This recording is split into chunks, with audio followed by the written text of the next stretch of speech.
Bonjour à toutes et à tous et bienvenue sur votre chaîne DPS2ITV, votre chaîne informatique. Aujourd'hui, on se retrouve pour une présentation démontage d'un Ultrabook. A tout de suite.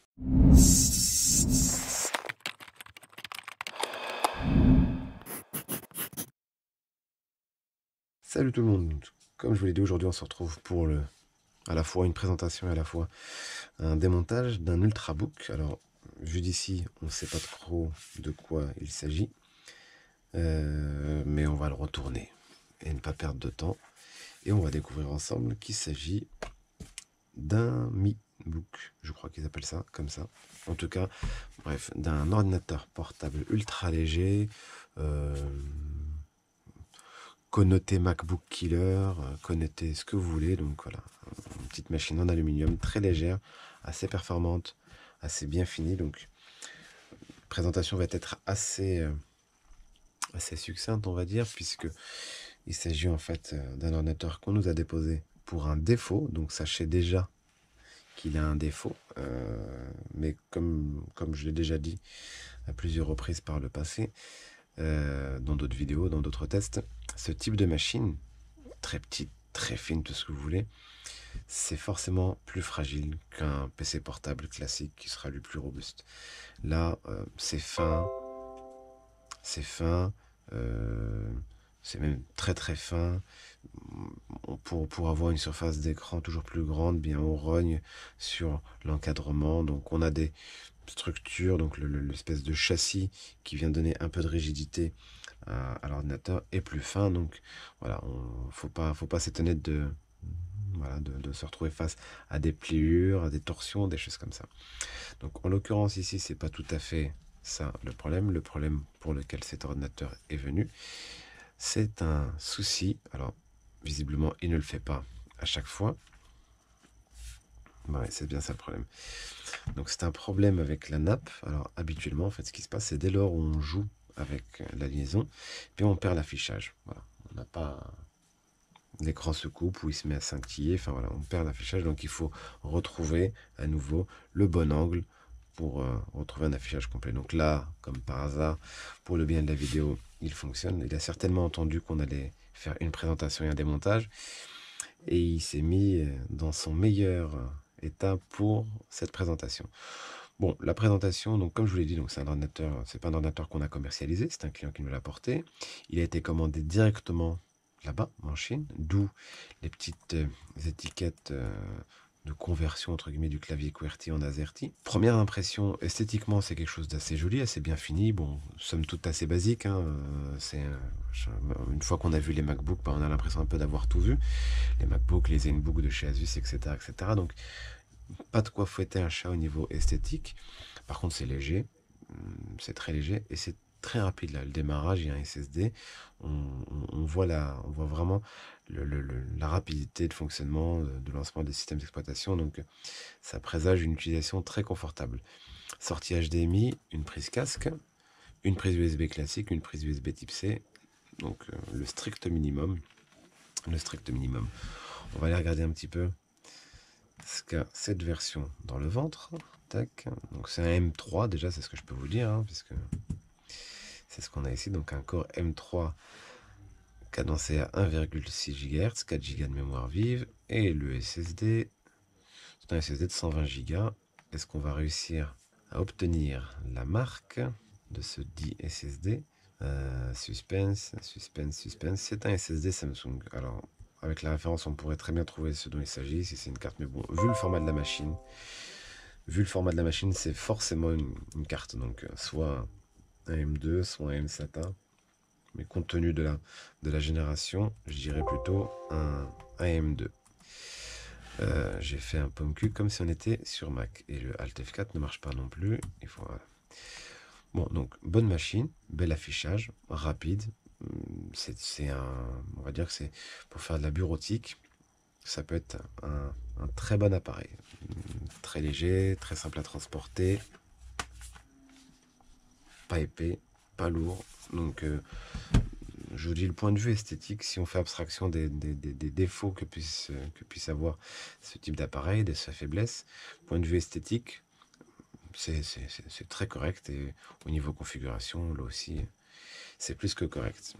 Alors, est-ce qu'on va perdre... Voilà. Vous l'avez vu là quand même, je suis pas fou. Vous voyez que ça clignote et ça n'a rien à voir avec la mise en veille, hein, parce que là ça le fait à ce niveau-là, voilà. On voit clignoter, on voit des traits apparaître.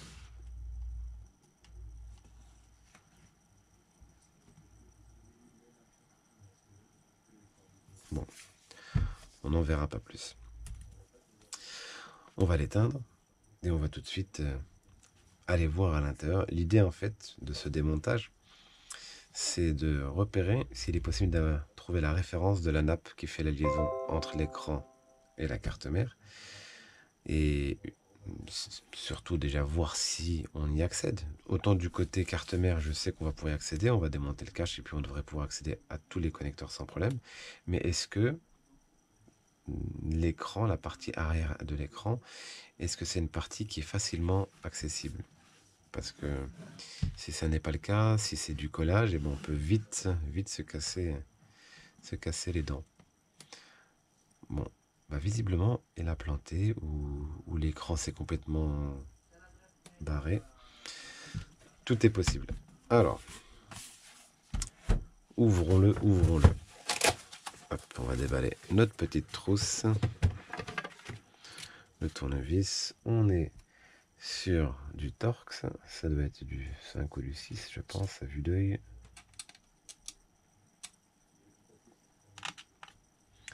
C'était un peu trop généreux.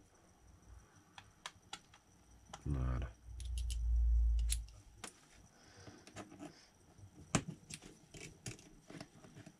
Donc à l'image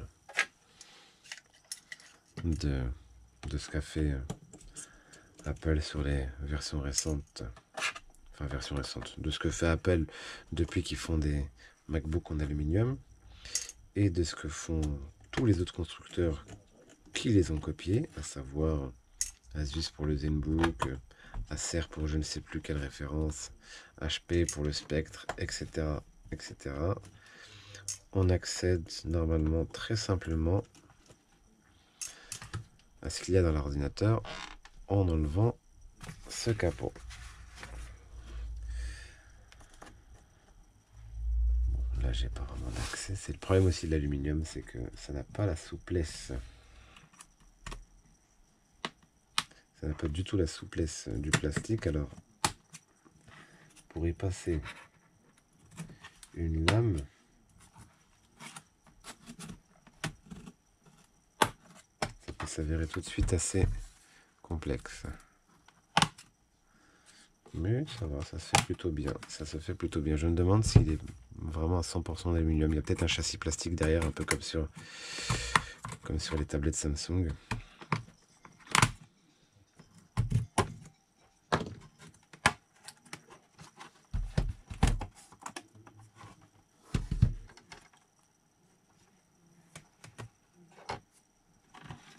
Bon.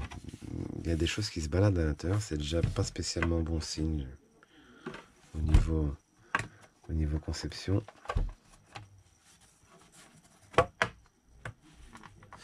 Blocage ici, il y a peut-être une vis cachée. Et voilà. Une vis cachée et pas un vis caché. Donc celle-ci, je vais la mettre à part, des fois qu'elle soit d'une taille différente. Et voilà. Ok, bon, on va pas perdre le petit cache. Nous y voilà. Et très bien. Donc, la carte, comme je vous l'ai dit, hein, carte SSD au format M2. Très bon point. Deuxième emplacement, donc on peut étendre la mémoire. Et ça, c'est pas négligeable. Enfin, étendre le stockage, pardon. Et ça, c'est pas quelque chose de négligeable. Bon, après, bon, voilà, on a la batterie qui occupe, on va dire, les 2/3 de la capacité. Enfin, ouais, peut-être un peu moins que les 2/3, j'exagère un peu, mais en tout cas plus de la moitié. Haut-parleur. On a la carte mère, donc, qui a l'air d'être d'un seul tenant, monobloc, avec les prises USB, la carte Wi-Fi. Le processeur doit se trouver là-dessous. Bon, rien de particulier, les connectiques habituels, tout ça, tout ça, tout ça. Et nous, ce qui va nous intéresser, la nouvelle, ça c'est rassurant. La nappe a des petites étiquettes, tout ce qu'il faut. Donc c'est ici que ça va se passer. Donc par sécurité, première chose que je vais faire, c'est que je vais retirer, débrancher la batterie. Comme ça, je suis sûr de ne pas être alimenté. Et ensuite, alors ça, je vais m'aider de... Voilà.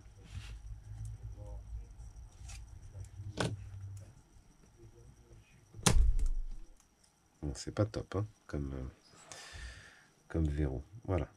Puis on va démonter, on va aller un petit peu plus loin. On va changer de tête puisque maintenant on est en cruciforme. Et on va dévisser. Alors du coup, tout à l'heure j'avais mis cette vis là ici. Je vais les comparer à ses copines, mais visiblement c'est la même taille. Et on va mettre toutes les vis qui concernent l'écran.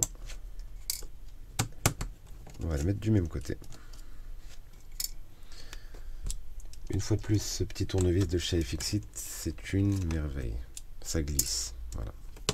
Ça glisse tout seul, ça tourne tout seul. On a une super bonne préhension. Vraiment rien à dire.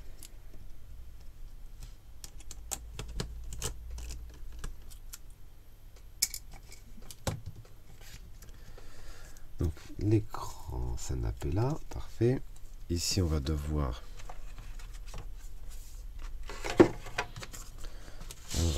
débrancher le Wi-Fi déjà, d'une part.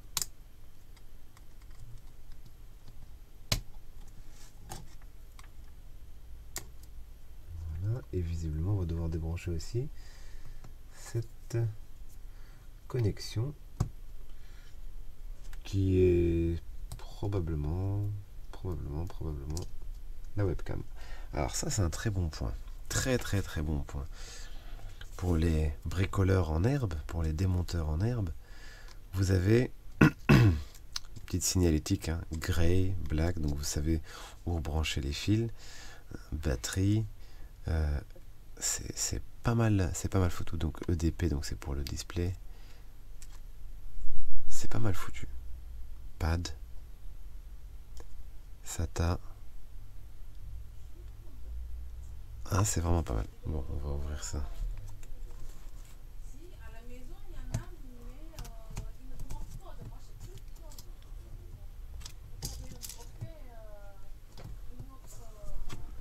Et voilà, donc cette partie-là ne nous intéresse plus. Ce qui va nous intéresser, nous, maintenant, à 100%, c'est cette partie. Donc, la problématique qui va se poser, en fait, c'est combien même je peux trouver cette nappe-là, ce qui a l'air d'être faisable puisqu'il y a une référence. Donc, s'il y a une référence, il y a un produit. Maintenant, c'est comment je peux la changer. Bon, écoutez.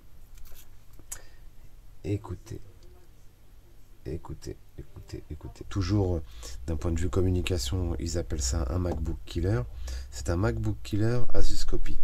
Les Zenbook de chez Asus sont structurés exactement de cette façon. On coulisse pour retirer le cache. On va retirer ces vis de charnière. On va retirer cette vis là. Ça va nous permettre de libérer tout le châssis sur lequel repose l'écran et on va pouvoir le déclipser par le dessus et le retirer et donc accéder à la nappe. Donc c'est quelque chose, c'est un bon point, ça rend la machine parfaitement démontable, parfaitement intervenable entre guillemets. C'est pas le bon terme, mais on s'est compris.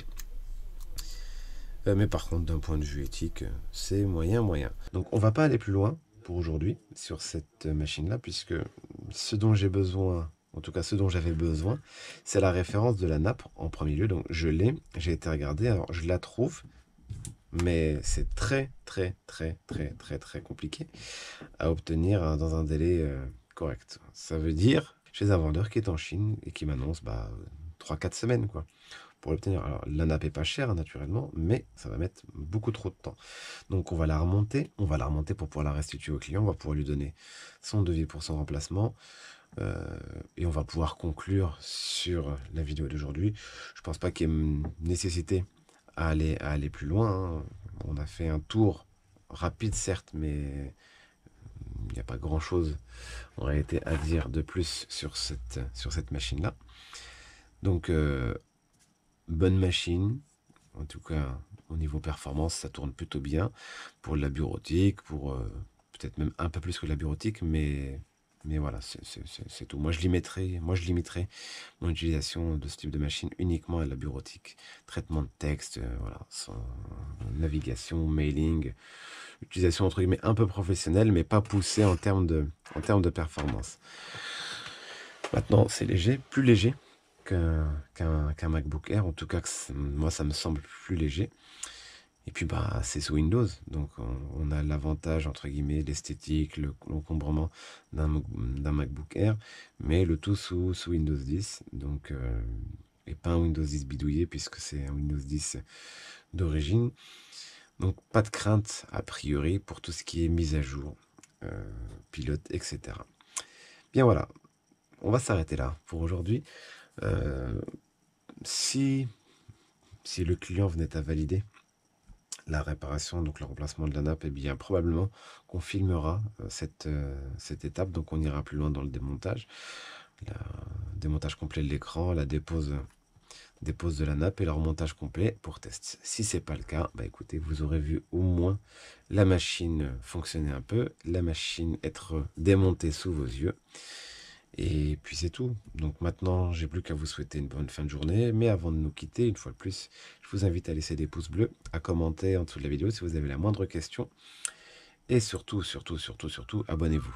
Voilà, abonnez-vous, c'est très simple, c'est très rapide. Vous cliquez en bas à droite de l'écran, soit sur le logo des PSVD TV, soit en dessous de la vidéo, sur le petit bandeau rouge, abonnez-vous. Voilà, c'est très très rapide. Vous cliquez et vous ferez un heureux, à savoir moi.